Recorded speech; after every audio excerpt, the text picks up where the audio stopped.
Shalom jemaat yang terkasih, kembali lagi dalam renungan tekad temukan kebenaran Allah yang dahsyat. Mari kita berdoa. Segala puji syukur kami naikkan ke hadapan hadirat-Mu ya Tuhan. Terima kasih untuk cinta kasih-Mu, kesetiaan-Mu yang terus mengalir dalam kehidupan kami setiap hari. Dan saat ini kami boleh menikmati hari yang baru dengan firman-Mu. Kiranya Tuhan membuka hati kami, Roh Kudus menolong kami mengerti firman-Mu pada hari ini. Terpujilah Engkau, dalam nama Tuhan Yesus kami sambut firman-Mu. Amin. Bacaan hari ini terambil dari Bilangan 11 ayat 5-6. Kita teringat kepada ikan yang kita makan di Mesir dengan tidak bayar apa-apa, kepada mentimun dan semangka, bawang prei, bawang merah dan bawang putih. Tetapi sekarang kita kurus kering.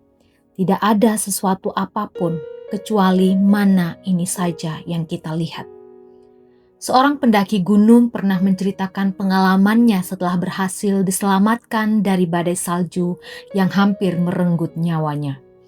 Beberapa hari kemudian, ketika berada di tempat aman, ia mulai mengeluhkan makanan yang disediakan tim penyelamat. Seorang rekannya menegur, "Bukankah beberapa hari lalu kita hanya berharap bisa hidup?" Kisah ini menunjukkan betapa mudahnya manusia melupakan anugerah besar yang telah diterima, lalu terfokus pada hal-hal yang belum dimiliki. Demikianlah yang terjadi dalam Bilangan 11. Bangsa Israel sedang menikmati pemeliharaan Allah melalui mana, makanan yang diberikan setiap hari secara ajaib di padang gurun. Namun mereka mulai menggerutu.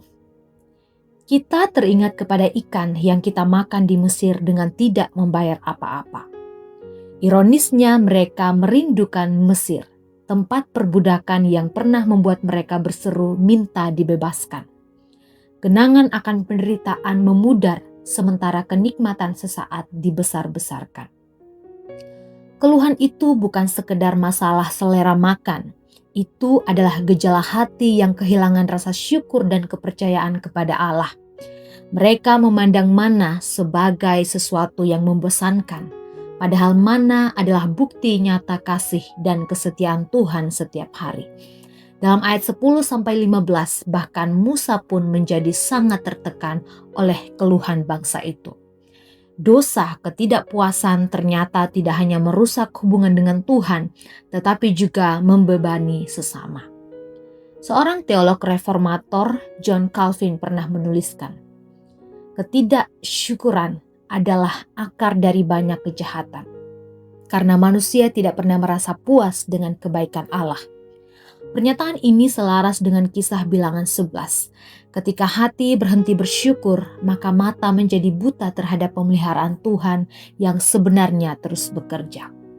Hari ini kita mungkin tidak mengeluhkan mana, tetapi kita bisa mengeluhkan pekerjaan, keluarga, pelayanan, kesehatan, atau keadaan hidup kita. Tanpa sadar kita lebih banyak menghitung kekurangan daripada mengingat kebaikan Tuhan. Karena itu, sebelum menyampaikan keluhan, berhentilah sejenak dan ingatlah bagaimana Tuhan telah memelihara kita sampai hari ini. Syukur bukan mengabaikan kesulitan, melainkan memilih melihat kesetiaan Allah di tengah kesulitan itu. Mari kita berdoa. Terima kasih Tuhan untuk firman-Mu, ajarlah kami untuk terus mengucap syukur, hati yang bersyukur bahkan di tengah badai sekalipun. Dan kami mengingat kebaikan Tuhan atas pekerjaan tangan-Mu dan berkat-Mu setiap hari. Terima kasih Tuhan, terpujilah Engkau, dalam nama Tuhan Yesus kami berdoa. Amin. Selamat melakukan kebenaran Allah yang dahsyat. Tuhan Yesus memberkati.